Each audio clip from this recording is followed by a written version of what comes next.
बाबा, त्याने तुमची इतकी स्तुती केली की काय सांगू, खास करून लता त्याच्या लग्नाच्या निर्णयाबद्दल. दुधाची पिशवी? पण दुधाच्या पिशवीमध्ये रक्त? वहिनी रक्ताला बघून एवढी घाबरली की तिला ताप आलाय. घाबरण्याची काहीच गरज नाहीये. मी एसओचूला घेऊन लवकरात लवकर तिथे येतो.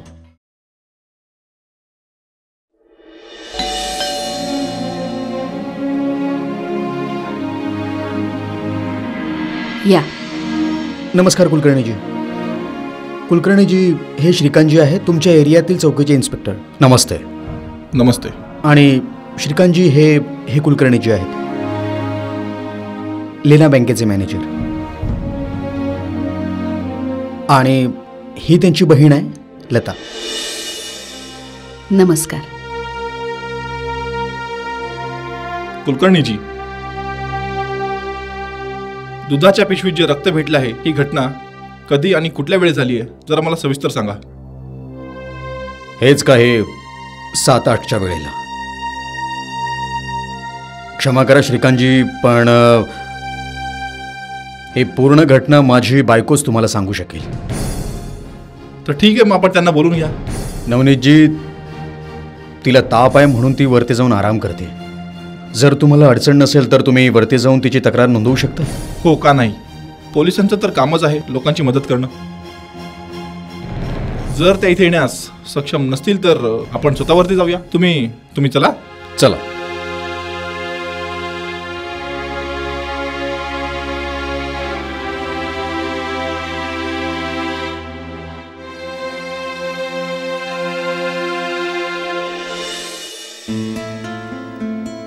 नमस्कार शारदाजी.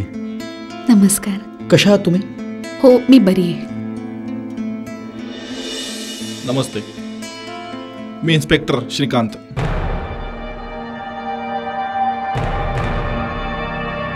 तुम्ही सर्व उभे का आहात? बसा. मी तुमच्या एरियाचा इन्स्पेक्टर आहे. नवनीतजी सांगत होते की तुमच्या इथे आज दुधाच्या पिशवीत रक्त आढळल्याची घटना घडली आहे. ही घटना किती वाजता झाली? तुमच्यापैकी ज्यांनाही या घटनेबद्दल काही माहिती असेल, प्लीज निसंकोच मला सांगा, जराही न घाबरता. मिसेस कुलकर्णी, तुमची तब्येत तर ठीक आहे ना? जर नाही तर आपण साक्ष उद्या नोंदवू. नाही, माझी तब्येत ठीक आहे. तुम्ही विचारा. हे बघा शारदाजी, श्रीकांतजी आपल्या घरच्यासारखेच आहेत. जर तुम्हाला काही अडचण असेल तर ते उद्या पण येऊ शकतात. नाही, तुम्ही विचारा. ठीक आहे. सर्वात अगोदर मला तुमचाच जबाब नोंदवायचा आहे. तुम्ही मला जरा सविस्तर या घटनेबद्दल सांगा. नोट करा. हो, काही दिवसांपासून खूप मिस कॉल्स येत होते घरी, पण आम्ही या गोष्टीला गंभीरतेने नाही घेतलं. पण काल पुन्हा एकदा फोन आला. पहिलं तर तो काहीच बोलला नाही, पण नंतर रोशनीचं नाव घेऊन धमकी देऊ लागला.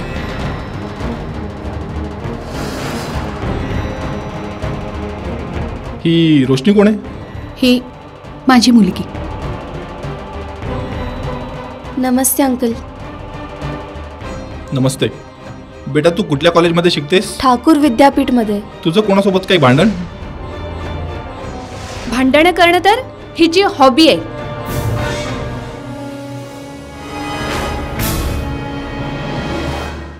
हॉबी म्हणजे? इन्स्पेक्टर साहेब, हिच्या बोलण्याला सिरियसली नका घेऊ. ह्या दोघी बहिणी अशाच भांडत राहतात. हे बघा, ही मस्करी करण्याची वेळ नाहीये. तुमच्या इथे रक्त आढळलंय, ही साधारण गोष्ट नाहीये, ही सिरियस गोष्ट आहे. हे बघा, या प्रकरणाच्या बुडापर्यंत जाण्याची फार गरज आहे. त्यामुळे आम्ही जे विचारतोय त्याची तुम्ही नीट उत्तरे द्या. तुमची कोणासोबत काही शत्रुता तर नव्हती ना? नाही सर. स्कूल कॉलेजमध्ये किंवा परिसरात कोणासोबत काही तंटा, काही भांडणं? नाही सर, अजिबात नाही. Mister Kulkarni, please continue. मला हे सांगा की कशा प्रकाराची धमकी दिली होती त्याने तुम्हाला? असं तो एक प्रकारे त्याला हे सांगायचं होतं की तो रोशनीला किडनॅप करू शकतो.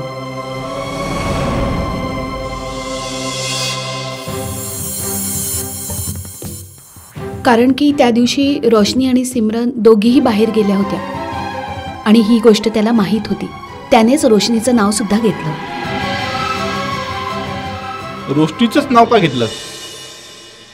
आणि ही सिमरन कोण आहे? ही सिमरन माझ्या नंडेची मुलगी आहे. ती कुठे आहे? ती तिच्या खोलीत आहे. किती वर्षाची आहे मुलगी? ती 8 वर्षाची. बोलव तिला. नाही, राहू द्या. आज जी रक्त आढळण्याची घटना घडली आहे त्याबद्दल मला काही सांगा. मी नेहमीप्रमाणेच दूध आणायला बाहेर गेले. जसा मी दरवाजा उघडला आणि दुधाचं पाकिट नाही दिसलं, पण कोणीतरी त्या पाकिटाला वर टांगलं होतं रक्त टाकून, आणि रक्त त्यातून पडत होतं. वरती दरवाजावर? बरं, मला हे सांगा, हा दूधवाला कोण आहे? किती दिवसांपासून हा तुमच्याकडे दूध पोहोचवतो? तो जेव्हापासून आम्ही इथे आलो आहे 1 वर्ष झालं तोच दूध आणतो. अच्छा, त्याचा तुमच्याकडे मोबाईल नंबर काही आहे का? लता, जरा यादवजींचा नंबर दे ना त्यांना. ठीक आहे, मी देतो त्यांना नंबर. तुम्हाला नंबर मी देतो. अजून काही गोष्ट जी तुम्हाला मला सांगावीशी वाटते? हो इन्स्पेक्टर साहेब, आता मी इथे नाही राहू शकत. कोणी माझ्या मुलींच्या मागे हात धुवून लागले. त्यांच्या जीवाला धोका आहे. जर तो घराच्या बाहेर येऊ शकतो तर घराच्याही आत येऊ शकतो ना. बघा, तुम्ही अजिबात घाबरू नका. तुमच्या सुरक्षेसाठी मी एक कॉन्स्टेबल बाहेर उभा केलाय. एक कॉन्स्टेबल काय करणार? बघा हो, मी तुम्हाला सांगितलंय मी इथे नाही राहणार. बस नवनीतजी, तुम्ही जरा यांना समजावा ना. बघा शारदाजी, तुम्ही घाबरू नका अजिबात. मी आहे ना, मी सगळं बघून घेईन.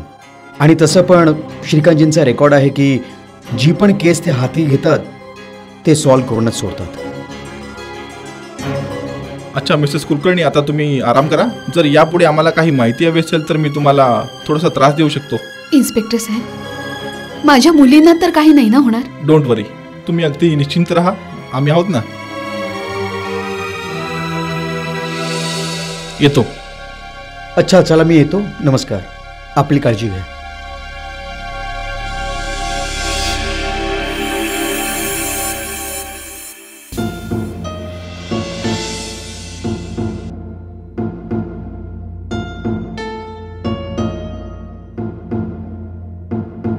एक मिनिट. नवनीतजी, जर अजून काही माहिती मिळते तर तातडीने मला कळवा. हो, नक्कीच. हे घ्या, हा यादवजींचा नंबर आहे. थँक्यू. हे घ्या. नवनीतजी, एक गोष्ट मला कळत नाहीये की त्या माणसाने रोशनीचंच नाव का घेतलं असावं, कारण घरात अजूनही मेंबर आहेत. श्रीकांतजी, खरं तर या घरात रोशनीच अशी एक मुलगी आहे जी प्रत्येक अन्यायाच्या, प्रत्येक चुकीच्या विरोधात उभी राहते. तुम्ही तिला एक चांगली सामाजिक कार्यकर्ता म्हणू शकता हवं तर. ती जी लहान मुलगी जी वरती होती, तुम्ही तिच्याबद्दलच मला सांगताय? हो, तीच. आत्ता मला समजलं. अशा लोकांचे तर हजारो शत्रू बनून जातात, कारण यांना स्वतःलाच माहीत नसतं की यांनी कुठे कुठे किती फाईल्स निकाली काढल्या आहेत ते. लताजी, अशी काही गोष्ट जी अजून आम्हाला सांगितली नसेल, ज्याबद्दल तुम्ही सांगायचे विसरलात,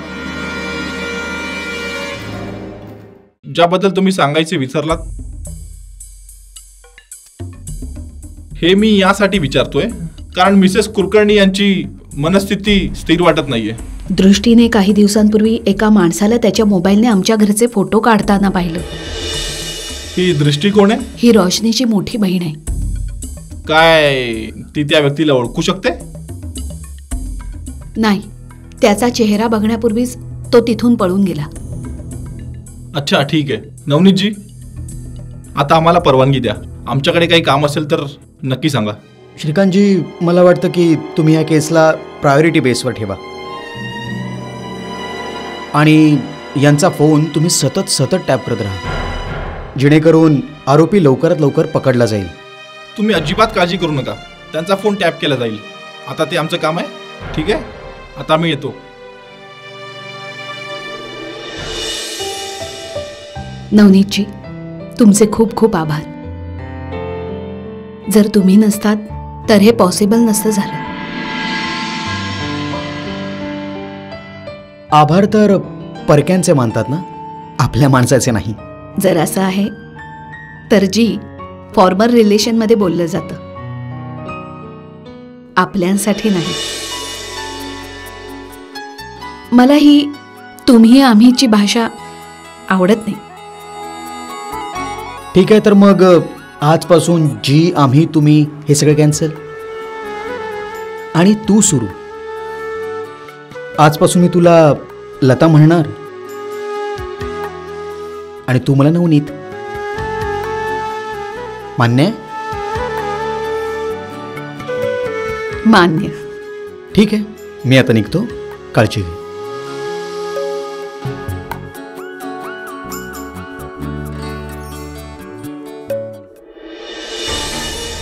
हॅलो बॉस, इकडे सगळा घोळ झालेला आहे. या लोकांनी पोलिसांना बोलवलंय. आता काय करायचं? तो अजिबात काळजी करू नकोस.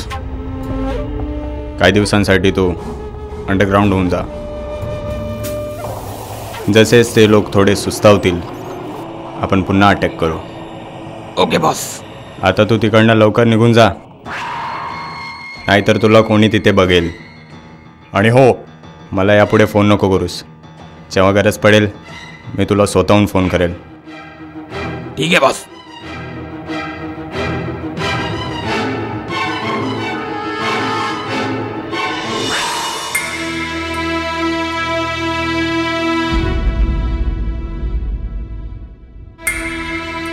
काय झालं श्रीमतीजी?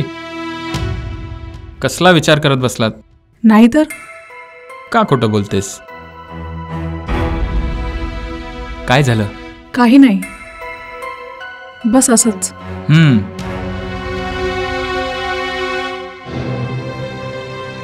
तसं तुझं विचार करणं पण बरोबर आहे की या वयात विधवेला लग्नाची काय गरज आहे. राहिला प्रश्न सिमरनचा, तर कुलकर्णी तिला बापाचे प्रेम तर देईलच, तो तिला चांगल्या प्रकारे सांभाळेलही. तो काय डोंबलं सांभाळणार सिमरनला? तो काय मोबाईल कंपनीचा मालक आहे? बाप बापच असतो. बाप आपल्या मुलीबद्दल जो विचार करू शकतो तो कोणी नाही करू शकत. तो काय सिमरनला खुश ठेवणार? अरे त्याला स्वतःला 4 मुली आहेत. त्याने ठरवलं तरी तो सिमरनला खुश नाही ठेवू शकणार. तो त्यांना सांभाळणार की सिमरनला बघणार? मालती आतापर्यंत तर सांभाळत आला ना, पुढेही सांभाळ करेल. प्रत्येक मुलगी तिचं भाग्य घेऊन येते. आता जर सिमरनच्या भाग्यात हेच आहे तर हेच येईल. यात वाईट काय? तुम्ही तर राहू द्या हो. माझ्या सिमरनचं नशीब खूप चांगलंय. माझा मुलगा राहुलची निशाणी आहे ती. भिकारांच्या इथे जन्माला नाही आली ती.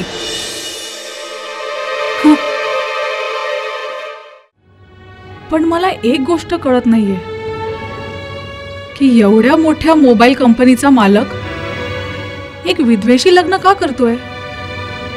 ते ह्यासाठी की तोही त्याचा परिवार गमावून बसला आहे. तुम्हाला कसं माहिती? अरे यांच्या कुटुंबांच्या ॲक्सिडेंटची बातमी तर सर्व वर्तमानपत्रात छापली होती. चला, मान्य केलं. एक गोष्ट कळत नाहीये, एवढ्या मोठ्या मोबाईल कंपनीचा मालक, अरे त्याला तर कुठली पण मुलगी भेटू शकते. त्याला एक विधवेशी लग्न करायची काय गरज पडली? आता तुझ्या ह्या प्रश्नाचं उत्तर तर माझ्याकडेही नाही. मला तर वाटतंय काही घोळ नक्कीच आहे. आणि जर तुला असं वाटत असेल तर तू त्यांना भेटून विचारून घे.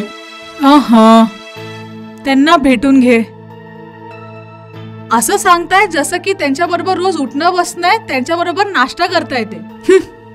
आता हे तू माझ्यावर सोडून टाक. तुला त्यांना भेटायचं आहे ना, मी तुला त्यांच्याशी भेट करून देईल, ही माझी जिम्मेदारी. आरामात भेटवा. मोठे आले. हा, आता सांग, जेवणात काय बनवलंय? असं विचारताय की जसं 10 नौकर चाकर ठेवले माझ्यासाठी. मिठाचा पराठा बनवते दही सोबत, खाऊन घ्या. मिठाचा पराठा? म्हातारे झाले आहात पण तोंडाचं पाणी अजून कमी नाही झालं. हे घ्या, भाज्या कापा.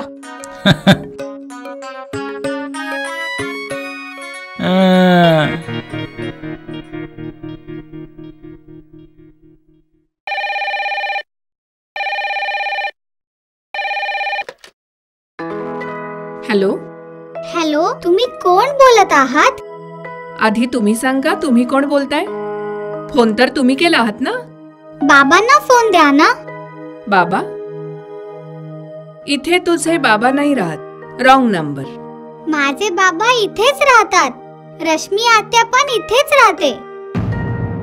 तुम्ही त्यांना सांगा सिमरनचा फोन आहे. तू रश्मीला कशी काय ओळखतेस? ती माझी आत्या आहे.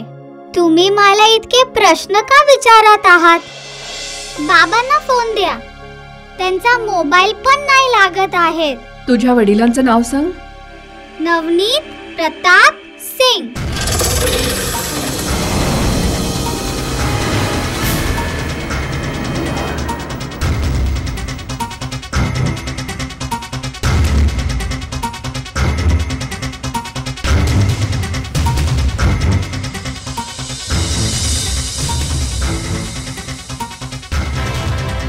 तुझ्या वडिलांचं नाव सांग. नवनीत प्रताप सिंग.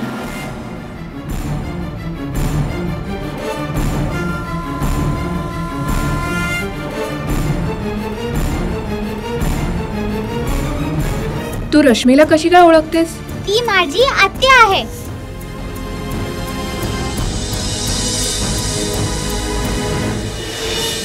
लट्टन, आज बराच लवकर आलास तू. आत्या, आज माझी एक मीटिंग कॅन्सल झाली, तर म्हटलं लवकर घरी जाऊया. बरं केलंस तू. घरच्यांनाही थोडा वेळ द्यायला हवा. खरं सांगू तर तू तुझं अर्ध आयुष्य ऑफिसमध्येच घालवलंस. काम काम आणि फक्त काम. आत्या, काम खूपच गरजेचं आहे नाही का? माणसाचं डोकं इकडे तिकडे अजिबात भटकत नाही. आणि तुला तर माहितीच आहे, माझ्यासाठी कामच पूजा आहे. अरे हां, ते पूजावरून मला आठवलं. माझी एक मैत्रीण आहे रत्ना, तिची मुलगी आहे पूजा. सुंदर, सुशील, सुशिक्षित, आणि आता तिचं लग्नाचंही बघतायत. ही तर चांगली गोष्ट आहे. असं आहे तर तिच्या घरातल्यांनी तिचं लग्न करून द्यायला हवं. लट्टन, तू कळून न कळल्यासारखं का वागतोस? मी त्या मुलीसोबत तुझ्या लग्नाबद्दल बोलतीये. आत्या, सध्या तरी माझं लग्न करण्याचा काहीच विचार नाहीये. अरे, असं कसं म्हणतोस की विचार नाही? आता नाही विचार केला तर कधी करणार? जेव्हा त्या स्मशानात जाईल तेव्हा? शुभ शुभ बोल आत्या. तुझे शत्रू जाऊ स्मशानामध्ये. जर आत्याची एवढी काळजी असती ना, तर माझी प्रत्येक गोष्ट ऐकली असतीस तू. आत्या, मी तुझं म्हणणं कधी नाकारलं आहे का ग? पण ह्या विषयात मी फक्त माझ्या मनाचंच ऐकणार आहे. हाच विषय आहे की तू लपून छपून लग्न केलं आहेस?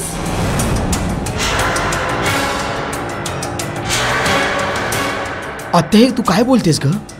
असा विचार तू कधी स्वप्नात देखील करू नकोस. आणि जर मी लग्न केलंच ना, तर तुला सांगूनच करणार. जर अशी गोष्ट नाहीये लट्टन, तर मग ही सिमरन कोण आहे?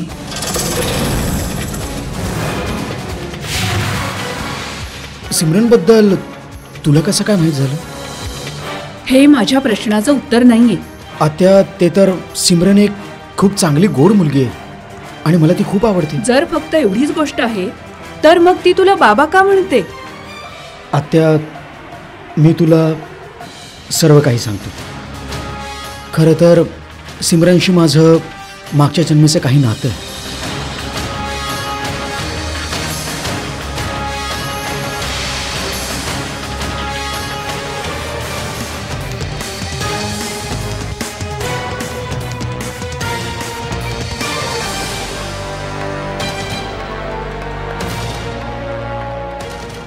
आत्या, तू तुझा वेळ नको वाया घालवूस. मी माझा निर्णय घेतलाय. जर मी लग्न केलंच तर लतासोबतच करणार.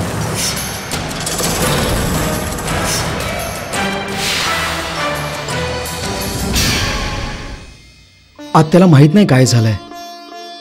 तीर्थक्षेत्रातून परत आली आहे, बदललेली आहे, कुणा ना कुणाच्या मागे लागलेलीच असते. जर आपण इथे राहिलो तर तो आपल्या मुलींना मारून टाकेल. अगं, कोण मारून टाकणार आहे?